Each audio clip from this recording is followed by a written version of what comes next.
Good morning friends, Amit life maker YouTube channel पे आप लोगों का स्वागत है। देखिए दोस्तों, आज के सेशन में हम लोग करने वाले फ्रेंड्स 26 जून 2025 का करंट अफेयर्स, आज का करंट अफेयर्स दोस्तों करेंगे।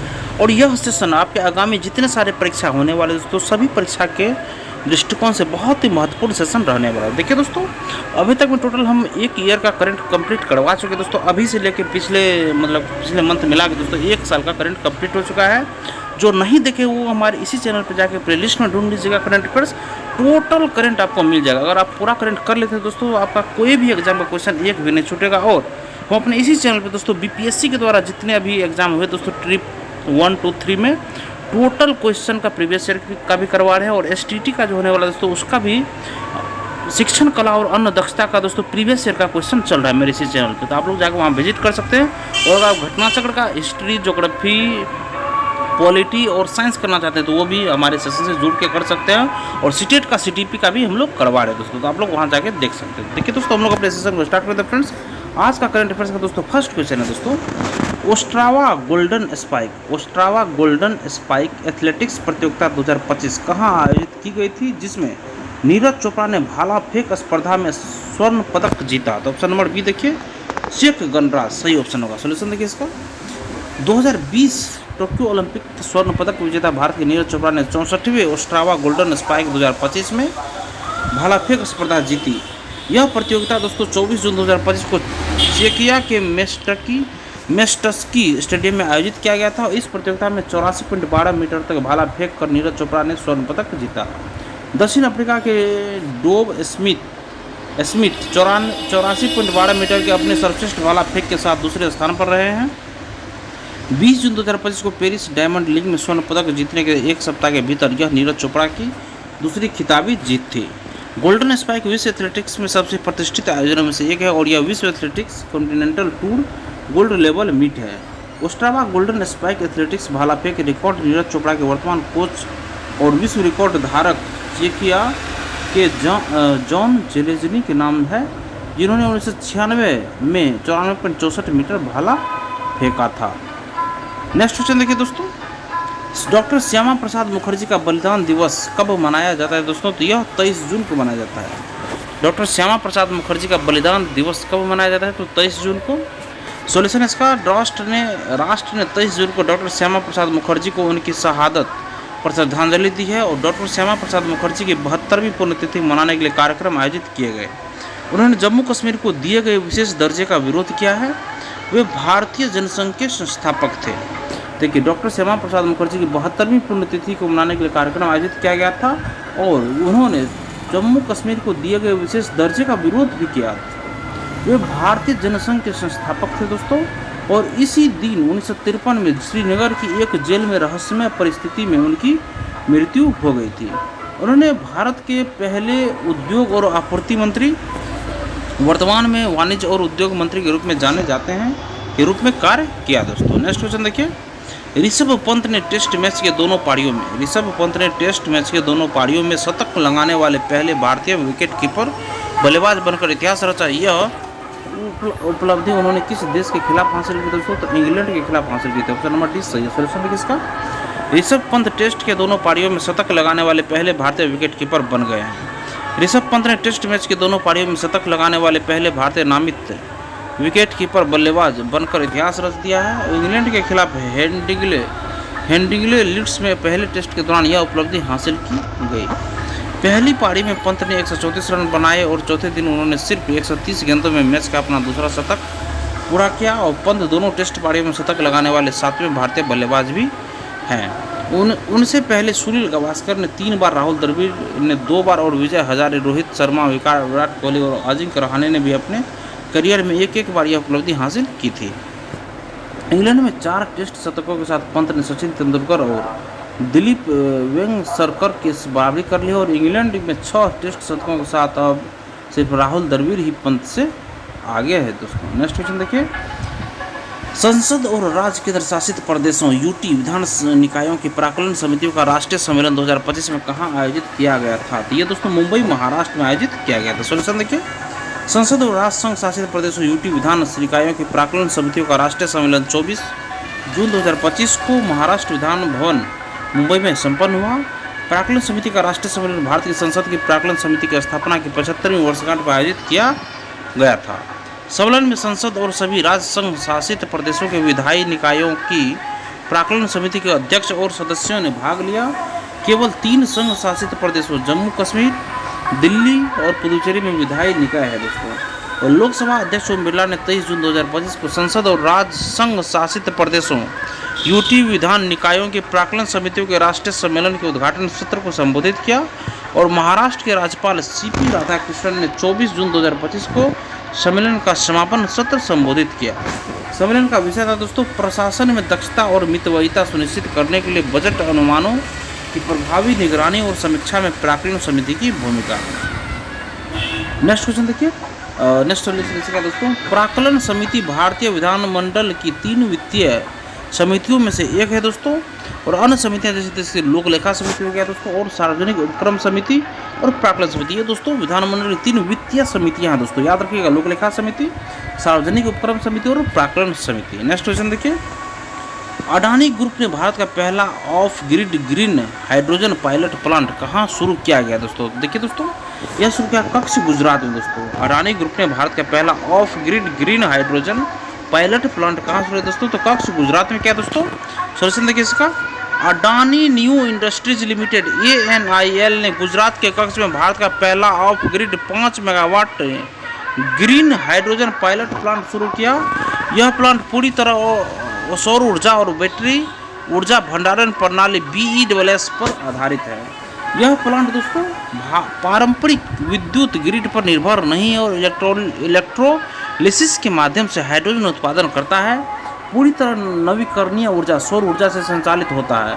यह विकेंद्रीय नवीकरणीय ऊर्जा आधारित हाइड्रोजन उत्पादन का एक नया मॉडल प्रस्तुत करता है। प्लांट में पूरी तरह स्वचालित बंद लूप इलेक्ट्रोलाइजर सिस्टम है जो वास्तविक समय में सौर ऊर्जा के उतार चढ़ाव के अनुसार गतिशील रूप से समायोजित हो सकता है। यह परियोजना भारत सरकार के राष्ट्रीय ग्रीन हाइड्रोजन मिशन NGHM के साथ संरेखित है, जिसका उद्देश्य स्वच्छ ऊर्जा स्रोतों को बढ़ावा देना, आयात निर्भरता कम करना और ऊर्जा उत्सर्जन वाले उद्योगों में डिकार्बोनाइजेशन को तेज करना है। यह पायलट प्लांट मृदा गुजरात में अडानी के आगामी ग्रीन हाइड्रोजन हब के लिए एक प्रूफ ऑफ कॉन्सेप्ट के रूप में कार्य करता है। यह उर्वरक रिफाइनिंग की भारी परिवहन जैसे कठिन से डिकार्बोनाइज क्षेत्रों में भी ग्रीन हाइड्रोजन के उपयोग की तकनीक व्यवहार्यता को प्रदर्शित करता है। नेक्स्ट क्वेश्चन देखिए। दक्षिण कोरिया के पहले असैन्य रक्षा मंत्री के रूप में किसे नियुक्त किया गया दोस्तों? तो ऑप्शन नंबर डी अहन ग्यू बैक सही ऑप्शन है। दक्षिण कोरिया के पहले असैन्य रक्षा मंत्री के रूप में अहन ग्यू बैक को नियुक्त किया गया। सोल्यूशन इसका 23 जून 2025 को राष्ट्रपति ली जे म्यूंग ने अहन ग्यू बैक को रक्षा मंत्री नियुक्त किया है, जो 1961 के बाद पहला असैन्य रक्षा मंत्री है। पृष्ठभूमि देखिए दोस्तों, डेमोक्रेटिक पार्टी के सांसद अहन ग्यू बैक राष्ट्रीय सभा की रक्षा समिति में लंबे समय तक कार्यरत रहे। सैन्य सुधार देखिए, नियुक्ति का उद्देश्य मार्शल लॉ की जांच और सैन्य पर नागरिक नियंत्रण स्थापित करना। संसदीय प्रक्रिया अहन की नियुक्ति के लिए संसदीय सुनवाई होगी, लेकिन अनुमोदन अनिवार्य नहीं। कार्यकाल जुलाई 2025 से शुरू होगा। 1961 के सैन्य तख्ता पलट के बाद पहली बार असैन्य व्यक्ति को रक्षा मंत्री बनाया गया। उत्तर कोरिया के परमाणु खतरे के बीच अहन को राष्ट्रीय सुरक्षा और सुधारों का दायित्व मिला है। नेक्स्ट क्वेश्चन देखिए। ललित उपाध्याय ने अपने अंतर्राष्ट्रीय हॉकी करियर की शुरुआत कब और किस टूर्नामेंट में की? तो ऑप्शन नंबर हमारा डी सही होगा, 2014 में ये, और ये विश्व कप के रूप में टूर्नामेंट में की थी। सॉल्यूशन देखिए।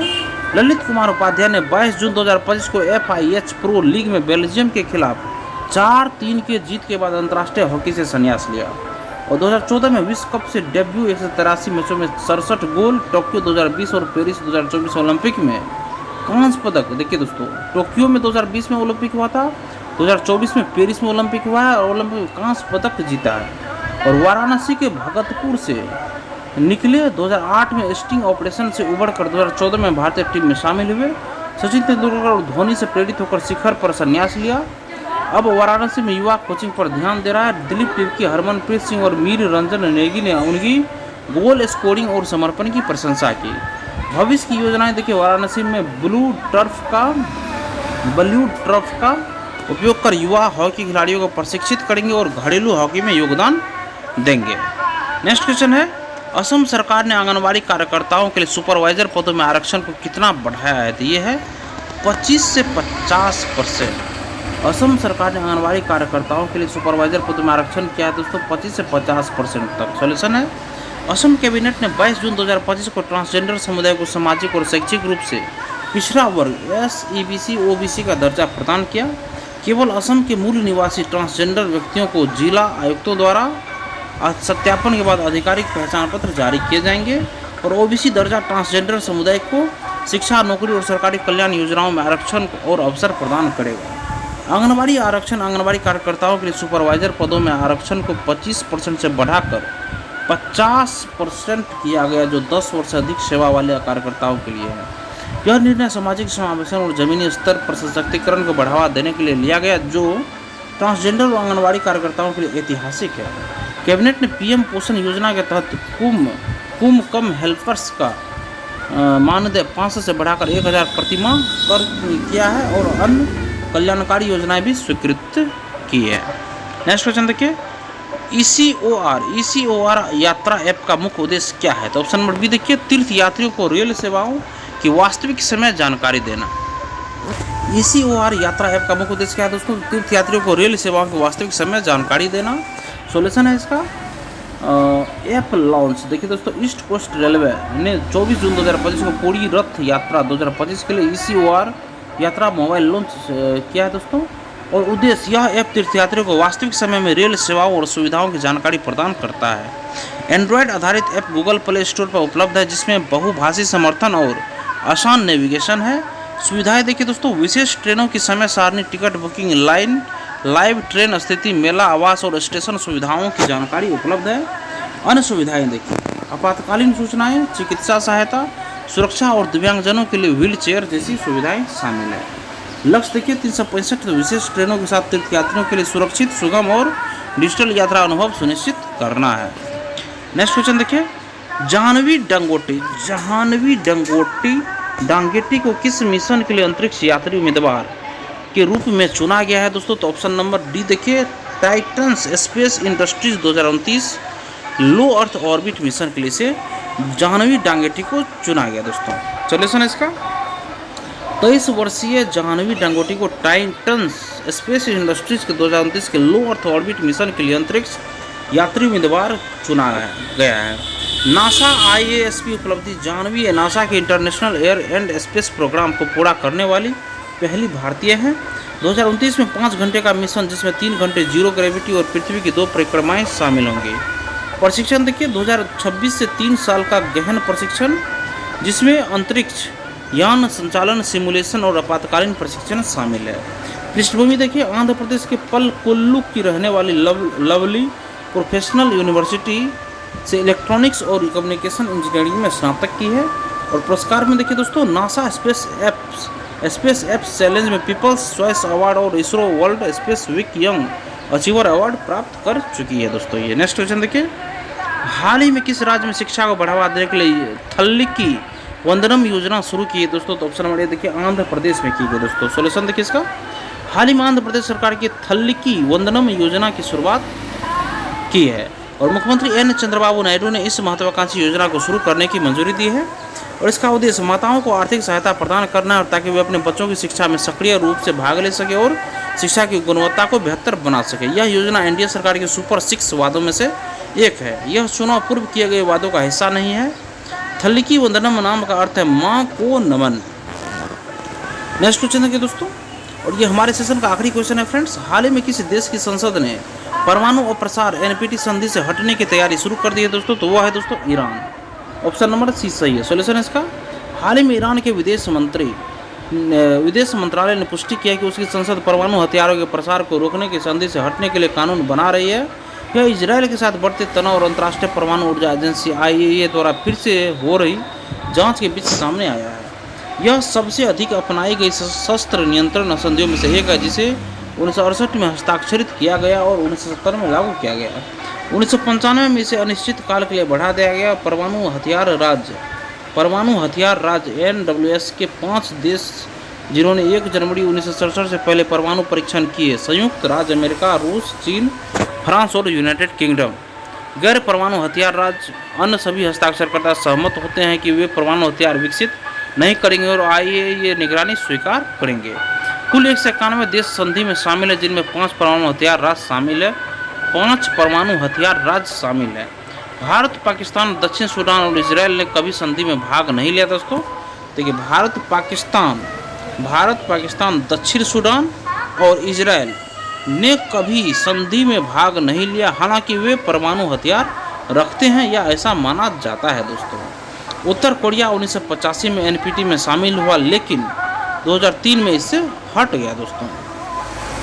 और देखिए दोस्तों क्वेश्चन हमारा खत्म हो चुका है, सारे क्वेश्चन को हम लोग ब्रीफ में देख लेते हैं। फर्स्ट क्वेश्चन हम लोग का है दोस्तों, ओस्ट्रावा गोल्डन स्पाइक एथलेटिक्स प्रतियोगिता 2025 कहाँ आयोजित की गई थी, जिसमें नीरज चोपड़ा ने भाला फेंक स्पर्धा में स्वर्ण पदक जीता है दोस्तों? तो चेक गणराज्य में। नेक्स्ट क्वेश्चन देखिए, डॉक्टर श्यामा प्रसाद मुखर्जी का बलिदान दिवस कब मनाया जाता है दोस्तों? 23 जून को मनाया जाता है। नेक्स्ट, ऋषभ पंत ने टेस्ट मैच की दोनों पारियों में शतक लगाने वाले पहले भारतीय विकेटकीपर बल्लेबाज बनकर इतिहास रचा है। यह उपलब्धि उन्होंने किस देश के खिलाफ हासिल की दोस्तों? तो इंग्लैंड के खिलाफ हासिल किए हैं। नेक्स्ट दोस्तों, संसद और राज्य केंद्र शासित प्रदेशों यूटी विधान निकायों की प्राक्कलन समितियों का राष्ट्रीय सम्मेलन 2025 में कहाँ आयोजित किया गया था? कि मुंबई, महाराष्ट्र में आयोजित किया गया था। नेक्स्ट है, अडानी ग्रुप ने भारत का पहला of grid green hydrogen pilot plant कहाँ शुरू किया? तो कक्ष, गुजरात में शुरू किया है। नेक्स्ट है, दक्षिण कोरिया के पहले असैन्य रक्षा मंत्री के रूप में किसे नियुक्त किया गया दोस्तों? तो अहन ग्यू बैक को। नेक्स्ट है, ललित उपाध्याय ने अपने अंतर्राष्ट्रीय हॉकी करियर की शुरुआत कब और किस टूर्नामेंट में की थी? तो 2014 में दोस्तों विश्व कप में दोस्तों ये की थी। नेक्स्ट क्वेश्चन देखिए, नेक्स्ट है दोस्तों, असम सरकार ने आंगनबाड़ी कार्यकर्ताओं के लिए सुपरवाइजर पदों में आरक्षण को कितना बढ़ाया दोस्तों? तो 25 से 50% बढ़ाया है दोस्तों। नेक्स्ट है, ECOR यात्रा ऐप का मुख्य उद्देश्य क्या है दोस्तों? तीर्थयात्रियों को रेल सेवाओं को वास्तविक समय जानकारी देना। नेक्स्ट है, जानवी डंगोटी को किस मिशन के लिए अंतरिक्ष यात्री उम्मीदवार के रूप में चुना गया दोस्तों? तो टाइटन्स स्पेस इंडस्ट्रीज 2029 लो अर्थ ऑर्बिट मिशन के लिए चुना गया। नेक्स्ट है, हाल ही में किस राज्य में शिक्षा को बढ़ावा देने के लिए थल्लिकी वंदनम योजना शुरू की गई दोस्तों? तो आंध्र प्रदेश में शुरू की गई है। नेक्स्ट, हाल ही में किस देश की संसद ने परमाणु अप्रसार संधि से हटने की तैयारी शुरू कर दी है दोस्तों? तो ईरान ने हटने की तैयारी शुरू कर दी। और इसी के साथ दोस्तों हमारा सेशन यहीं पे खत्म होता है फ्रेंड्स। सेशन अगर आप लोगों को पसंद आया दोस्तों तो सेशन को एक लाइक जरूर कर दीजिएगा और किसी एक व्हाट्सएप ग्रुप में इस वीडियो को जरूर शेयर कर दीजिएगा दोस्तों। चैनल को सब्सक्राइब कर लीजिए और लेटेस्ट इन्फॉर्मेशन या नोटिफिकेशन पाने के लिए बेल आइकन के बटन को आप लोग जरूर दबा लीजिएगा। धन्यवाद दोस्तों, आपका दिन शुभ हो।